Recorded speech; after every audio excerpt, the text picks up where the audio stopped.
So this is the last topic in our chapter and it is an important topic. Okay, so in this chapter we will study about structure of soap, then the cleaning action of soap, okay, which is we can also explain with the help of micellar formation. Then we will also explain about the use of detergents. Okay, so these are the three things that we are going to see in this video. Okay, so now let us look at the very first thing, structure of soap. Before saying about the or drawing the structure of soap, I would like to write the definition of soap. So we can say soaps are sodium or potassium salts of long chain carboxylic acids. Okay, long chain carboxylic acid. So we know this one is a carboxylic acid, CH3COOH. Okay, we can also write another carboxylic acid, C2H5COOH. Okay, so the thing is that this alkyl, this hydrocarbon group is increasing. So long chain carboxylic acid means we can draw it like this. Okay, so these edges, okay, edges and the ends, they all represent carbons. Okay, this is the simplest way of drawing organic compounds, and we will also assume that these are sufficiently bonded to enough hydrogens. Okay, so that is the real meaning of drawing these structures. So this is how, sorry, I'll draw it again. So this is how we will draw this long chain carboxylic acid. So here there is one carbon, there is a double bond, and there is an O minus here. So this is the anion. Okay, and it might be attached or attracted by an Na plus or K plus. Okay, so that is why we are calling it as a salt, because there is an anion as well as a cation. So this is like an ionic compound formed. Okay, so this is the structure of soap. Okay, so this in simplified form we can also draw it like this. So this is a simplified diagram. So this is the image given in your NCRT. So you don't have to draw this figure if you don't know. You can simply draw a circle. Okay, so this is the structure of soap given in your NCRT textbook. Okay, so don't forget the structure of soap. Now the important thing that we need to know is, look at the structure. So this structure is having two ends. Okay, this end is where the ions are present. So this is also an ionic end. Okay, and this is non-ionic end. And the specialty about this ionic end is that it will be attracted to water. That is an important point. Okay, so you keep in your mind, this end will attract to water, or it is also called hydrophilic end. Okay, hydrophilic end. Hydro means water. Okay, hydro means water, philic means loving. So basically it is a water attracting end. Okay, water attracting end. Okay, hydrophilic end. And you know what is this end? This end is hydrophobic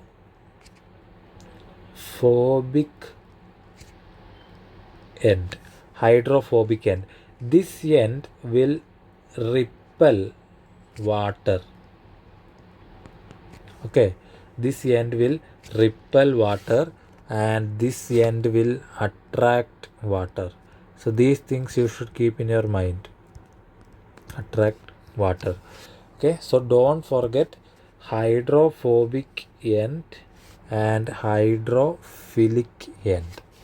Okay, so we can also write a general formula. Okay, general formula for this soap. General formula. So general formula means what? If we will be able to write a number of soap molecules by using that formula. So you just look at this part.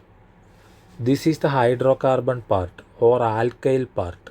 Okay, hydrocarbon or alkyl part. This alkyl part will be mostly represented by R.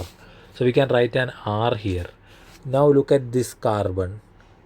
Okay, this carbon is doubly bonded to one oxygen, another oxygen. So we can write COO minus.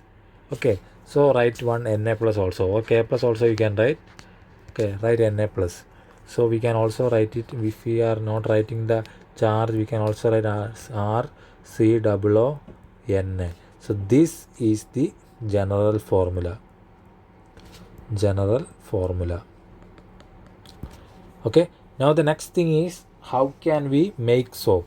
Okay, so let us talk about the manufacture of soap. So read this statement. Soaps are made from animal fats or vegetable oils. Okay, because both these animal fats or vegetable oils, both are esters. Okay, esters is one type of compounds. Okay, one type of organic compounds. Esters will have a general formula RCOO R dash. Okay, so we will study it later. So mostly oils. Okay, oils or fats. So you take some oils or fats, react it with NaOH, then what you will get? You will get soap plus alcohol. Okay, sometimes you will get glycerol. It depends upon the type of oil that you take. Okay, glycerol. So we will get the soap. Okay, this soap. So don't remember this reaction as well. Okay, so this process is also called saponification reaction. Okay, so remember this word as well. So that is how we prepare soap. Now let us explain the cleaning. Okay, cleaning action of soap. So now let us explain the cleaning action of soap. So how it is. Okay, so let us study how the soap is able to clean. Okay, we use our clothes and we wash it with soap. So how this soap helps to remove dirt. So what is meant by dirt? Okay, dirt means it is actually a mixture of oil, dust, maybe smoke, okay, etc. And all these small particles. Okay, so dirt is actually a mixture of all this. Basically it's an oil. Okay, so when we wear our clothes, the oils from our sebaceous glands will also get stick to the clothes. Okay, and there will be dust, smoke, or all small minute particles attached to it. So we need to remove that. So what will happen is, okay, imagine there is a dirt. Okay, this is a dirt. So I will write dirt. Okay, so earlier I have drawn the structure of soap. So this is how I drew the structure of soap. Okay, so there is a hydrophobic end. This is hydrophobic end, and this is the hydrophilic end,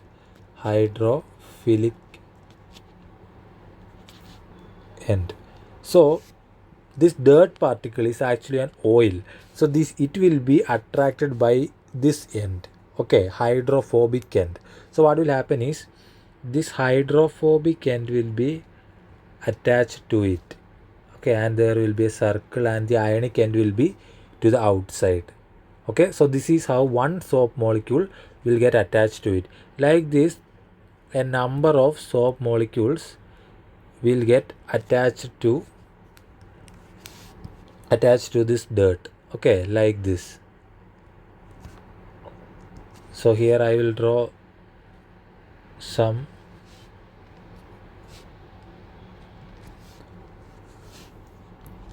Okay, so this is how the soap molecules will form a cluster around the dirt. Okay, so the inside thing is the dirt. So here I have drawn only like 8 soap molecules, but it will be like a cover, it will be like a sphere. So if I draw in a small diagram, so it will be completely occupied by the soap molecules. Okay, so completely. So here for simplicity I have drawn only little, okay, but it will be like a sphere. Okay, you have to imagine in 3D. So now I have drawn in 2D, but you have to imagine like a 3D. So like a sphere, like a ball, and inside the ball there will be dirt. So this is how soap molecules will form the structure around the dirt. So this structure is called micellae. Okay, so this structure is called micellae. So this is the micellae formation diagram. Okay, so what happens is you take your clothes, put it in like just let's say washing machine, put the soap powder, so you agitate it. Okay, so rinse it. So what will happen is the soap molecules will get attached to the dirt like this. Okay, so when you scrub it, agitate it, so this will move to the water. Okay, so all the dirt from your clothes will be moved to the water, and we can just get rid of the water. Okay, then our clothes will be cleaned. Okay, that is basically the action of this micellae. Okay, so I will write here. So this is it. Soap molecules actually surround the dirt particles. So when we mix and agitate the clothes with water and soap, dirt will be taken by the soap molecules to the water. Then we can get rid of the water and clean the clothes. So this is how the micellar formation will work. Okay, so you can write it in your own words. So now the thing is, soap is only effective in good water. Okay, soap is effective in pure water. Okay, so if the water is hard water, soap is ineffective. So soap is ineffective in hard water. In hard water. So the question is, what is this hard water? Okay, so hard water means water containing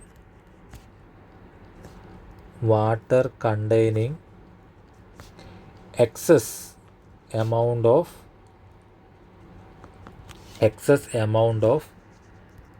dissolved ions.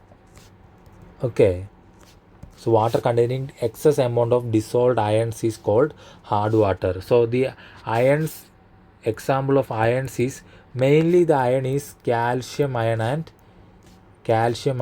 magnesium ions.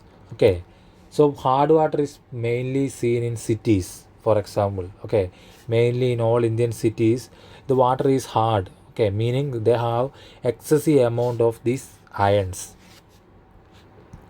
When these ions are present, soaps will be ineffective. It will not form micellae. Micellae formation will not happen if we put soap in hard water. Will not take place. The reason is because, so we know the structure of soap. It is like COONA. So what happens is this calcium ion or magnesium ion will replace the sodium and it will form RCOO twice Ca or RCOO twice Mg. So these two are insoluble. Okay, so this will precipitate, okay, out of the water. So I am taking a bucket. So imagine this is a bucket. It is having, one second, it is having hard water. Okay, so imagine there is water. So imagine it is hard water. So if I am putting some soap powder and mixing, what will happen is there will be some precipitate formed. Okay, so this is the precipitate. So foam or lather, okay, will not take place, or micellar formation will not take place. So this insoluble precipitate will be formed. So it is also called soap scum. So when this happens, cleaning action will not take place. Basically means micellar formation will not take place. Okay, so that is why it is not advised to use soap in hard water. So what we will use? That is a question. We will use detergents. Okay, that is where detergents come into picture. Detergents. So what is detergents? So detergents are ammonium or sulfonate salts of long chain carboxylic acid. We studied that soaps are sodium or potassium salts of long chain carboxylic acid. Here it is ammonium. Ammonium means NH4 plus. Sulfonate means, so structures like this is called sulfonates. Okay, and this is ammonium ion. So this is the structure is different. Okay, structure is different for detergents. So detergents will not allow to form this insoluble precipitate. Okay, this insoluble precipitate detergents will not allow to form. So micellar formation will take place. So we will be able to clean well when we are using detergents. So basically we can use these detergents in pure water as well as hard water. But soap can be only used, or it is only effective in pure water. Okay, so that is the difference. So if you have any doubt, you just comment below. Okay, so that is about this topic. So this is an important topic, soaps and detergents. You need to be very good about the structure of soap, the micellar formation, and the use of detergents. Okay, thank you.